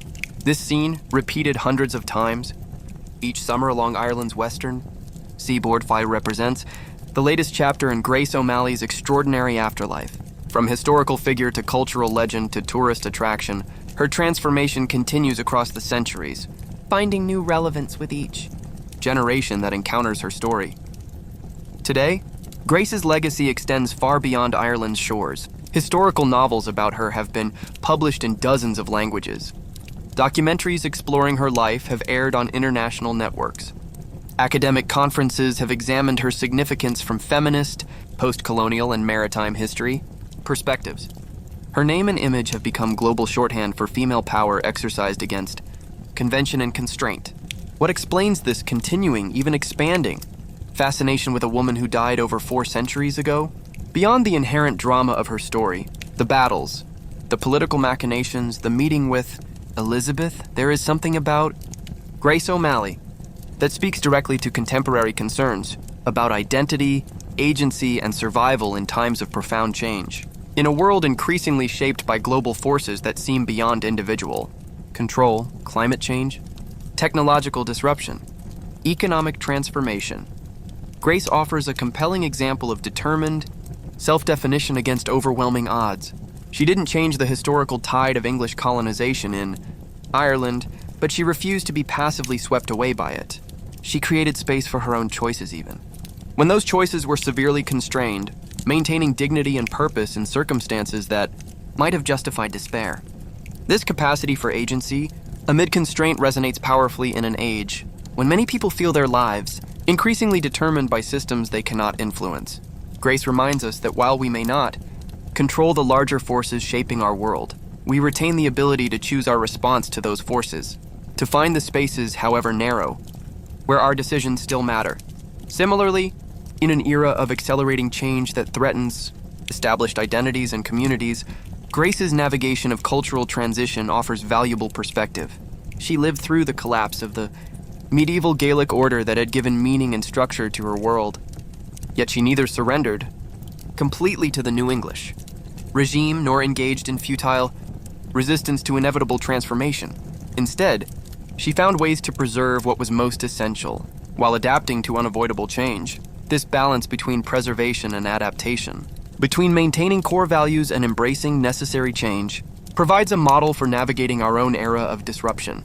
From indigenous communities preserving cultural knowledge amid globalization to workers, maintaining dignity amid economic transformation to societies, balancing traditional values with emerging realities, Grace's example suggests paths forward that neither cling rigidly to the past nor surrender uncritically to the future. In particular, her story offers powerful inspiration for women, still fighting for full equality and self-determination. Though formal legal barriers to female achievement have fallen in many societies, subtler obstacles remain. Double standards, implicit biases, cultural expectations, and institutional structures still designed primarily by and for men. Grace's refusal to accept gendered limitations on her capabilities, her strategic navigation of patriarchal power structures, and her creation of authority outside conventional channels all speak directly to contemporary women's experiences. This feminist resonance has made Grace an important symbol in ongoing struggles for gender equality in Ireland and beyond. During Ireland's campaign to repeal the Eighth Amendment restricting abortion rights, her image appeared on protest signs and social media with slogans like "Grace wouldn't have," "Stood for this," and "What would Granuaile do?" Invoking her spirit of resistance to externally imposed limitations on female autonomy. Beyond specific political contexts, Grace has become part of a broader cultural reclamation of female historical figures whose achievements were minimized, misattributed, or erased in male-dominated historical narratives. Alongside figures like Hatshepsut of Egypt, Artemisia of Korea, Boudica of Britain, and Wu Zetian of China, Grace represents the long history of female leadership and achievement that challenges essentialist notions of gender and power. At the same time, Grace's story resonates with ongoing processes of post-colonial reclamation and redefinition. Contemporary Ireland continues to negotiate the complex legacies of colonization, finding ways to integrate global connectivity while preserving cultural distinctiveness, acknowledging historical wounds without being defined by victimhood, and creating new forms of sovereignty in an interconnected world. Grace's pragmatic resistance, her strategic adaptation, and her insistence on dignity amid political subordination offer valuable perspective for these continuing negotiations. More broadly, for people whose cultures have experienced colonial disruption and who now navigate the complex terrain of preservation and adaptation in a globalizing world, Grace provides a model of resilience without rigidity. She demonstrates how core identity can be maintained even when its traditional expressions become untenable, how new forms can carry forward essential meanings, and how dignity can be preserved even in circumstances of unequal power. Perhaps most fundamentally, Grace's legacy speaks to universal human experiences of loss, resistance, and renewal. Everyone faces circumstances that cannot be changed but must be survived. Personal losses, systemic injustices, natural disasters, historical transformations beyond individual control. Grace's life demonstrates that such circumstances, while painfully real, need not extinguish human capacity for meaning-making, connection, and purposeful action. This enduring relevance explains why Grace O'Malley has transcended the usual fate of historical figures who become fixed in a particular moment, remembered for specific achievements but not actively engaged as sources of continuing wisdom. Instead, she has become what religious scholars might call a usable ancestor, a figure from the past whose life serves not just as historical information but as practical guidance for present challenges. The academic study of Grace has grown accordingly. What began as primarily biographical investigation, establishing the verifiable facts of her life from often fragmentary evidence, has expanded to include cultural history examining her changing representation across centuries, gender studies analyzing how she navigated patriarchal constraints, maritime history exploring her naval and commercial activities, and interdisciplinary approaches examining how her story illuminates broader patterns of colonization, resistance, and cultural transformation. These scholarly efforts continue to yield new insights as previously unexplored. Archives reveal additional documentation as historical methodologies evolve to address questions earlier generations didn't ask, and as theoretical frameworks provide new ways of understanding Grace's experience and legacy. Each discovery and interpretation adds depth to our understanding, revealing additional dimensions of her remarkable life without exhausting its significance. Simultaneously, Grace's presence in popular culture continues to evolve. Recent years have seen her story reimagined in formats ranging from graphic novels to video games, reaching audiences far beyond traditional historical or literary contexts. While these popularizations sometimes sacrifice historical complexity for dramatic effect, they also introduce her to new generations and communities who might otherwise never encounter her story. Particularly notable is Grace's growing significance for young people searching for role models who embody courage, resilience, and determined self-definition. In an era when many traditional templates for female identity seem either outdated or commercialized, Grace offers an example of womanhood, defined not by appearance or relationship status, but by capability, purpose, and refusal to accept external limitation. This combination of serious scholarly engagement and popular cultural presence suggests that Grace O'Malley has achieved a rare status among historical figures, becoming not just remembered, but actively alive in contemporary consciousness. Not just admired for past achievements, but engaged as a continuing source of wisdom and inspiration. As the tour boat circles back toward harbor, the passengers taking final photos of Rockfleet Castle against the dramatic backdrop of Clare Island in the distance, they are participating in more than tourism. They are contributing to the ongoing process through which Grace O'Malley continues to sail through time, her story evolving with each retelling, finding new significance in changing contexts, but never losing its core power to remind us of human capacity for courage, adaptability, and self-determination against even the most formidable odds. In the waters of Clew Bay, where past and present merge in the eternal rhythm of tide against shore, Grace's legacy remains as vital as the sea itself. Not a static monument, but a living current that continues to shape the cultural coastline, eroding some certainties while depositing new possibilities, and reminding us always that the horizon, however distant, remains open to those with courage to sail toward. Chapter 12, The Endless Voyage. The sea never stands still, and neither does the legacy of those who master it.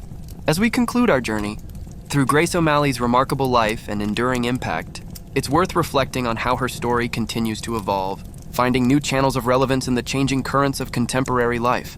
In Ireland itself, Grace has become more than a historical figure. She is now a cultural touchstone whose significance transcends any single interpretation. Her name and image appear throughout the country, on pub signs and business logos, in street art and public sculptures, in school curricula and tourism campaigns. Each invocation captures something different about her multifaceted legacy: warrior and diplomat, mother and commander, survivor and strategist. This multiplicity is not confusion but richness, reflecting the genuine complexity of her life and achievement. Grace cannot be reduced to a simple symbol because she refused such reduction in her own time, crafting an identity that defied conventional categories and expectations.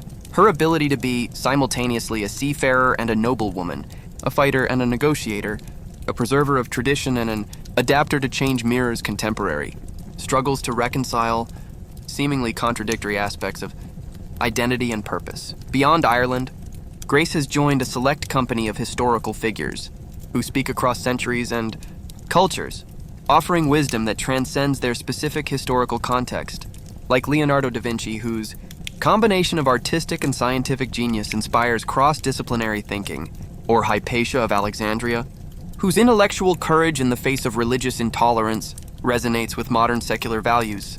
Grace has become archetypal, representing certain human possibilities in particularly powerful form. Recent years have seen Grace's story expand into new media and contexts. A major opera, The Pirate Queen, premiered on Broadway in 2007, bringing her story to audiences through music and spectacle.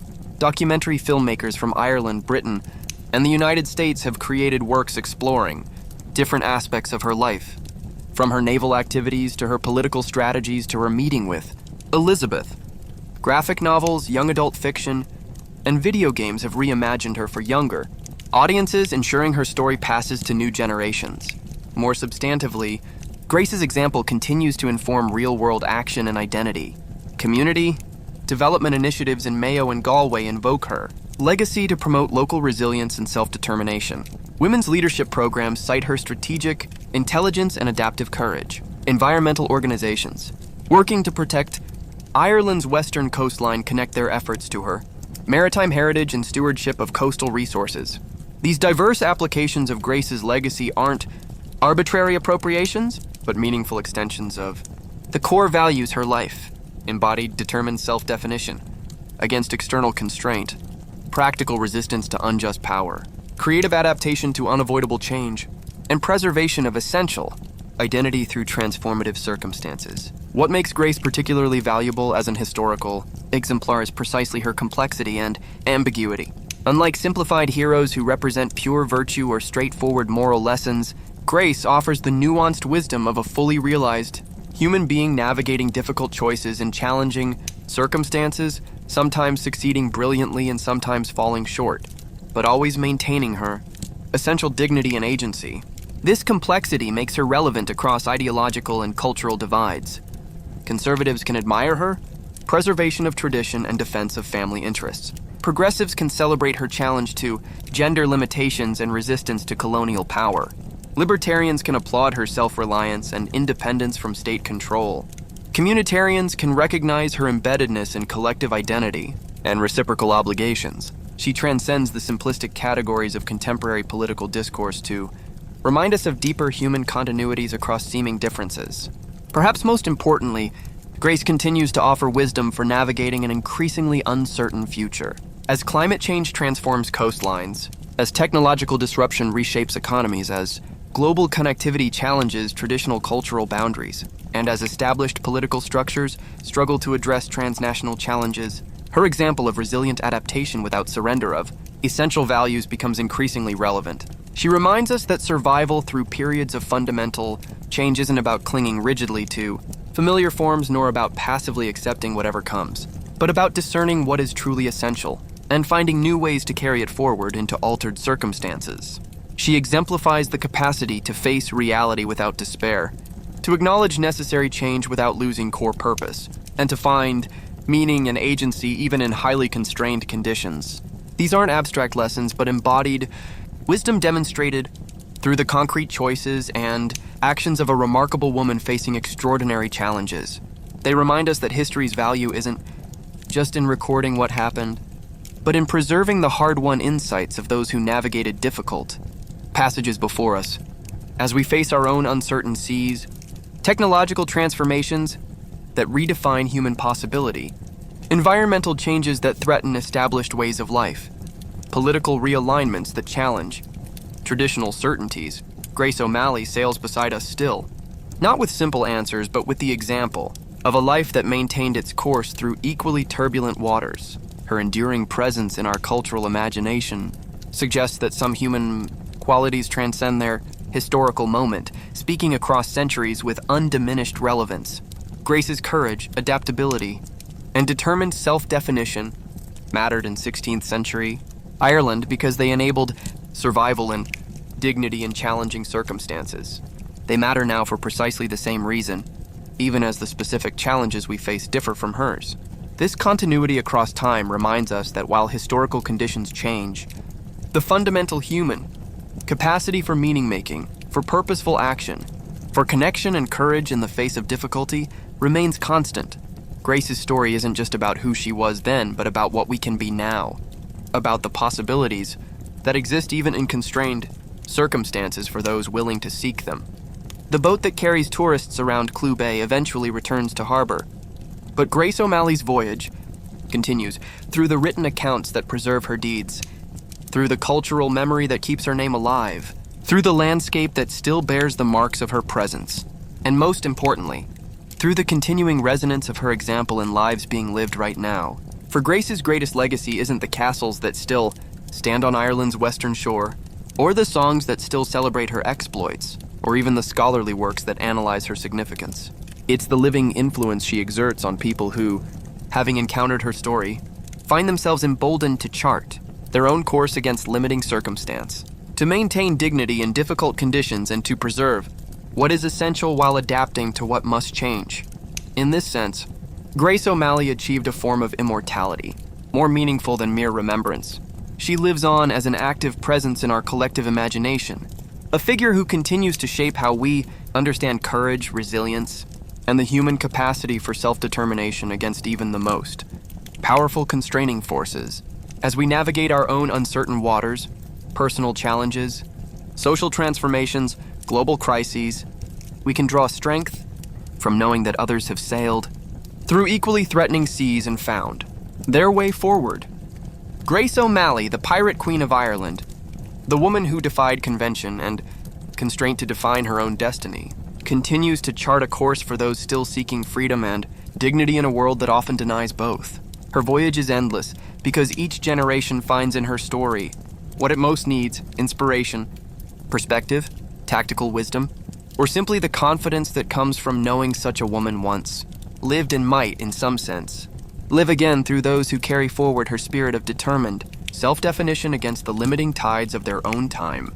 In the final analysis, Grace O'Malley matters, not because she was perfect, she wasn't, or because she changed the ultimate course of history, she didn't, but because she demonstrated in circumstances both specific to her time and recognizable across centuries, the enduring human capacity to create meaning, purpose, and dignity even when larger forces seem aligned against such possibility. And in a world increasingly shaped by systems that seem beyond individual influence or control, this reminder of human agency's stubborn persistence against constraint may be Grace's most valuable legacy, the lighthouse that continues to guide those navigating their own storms, seeking not just survival, but the deeper victory of a life, defined from within rather than imposed from without. So the story of Grace O'Malley doesn't end with her death 4 centuries ago, or with the fading of the world she knew, or even with the words on these pages. It continues wherever people face overwhelming odds with courage, navigate cultural upheaval with resilient adaptation, and refuse to surrender their essential dignity and self-definition to external forces that would diminish or deny them.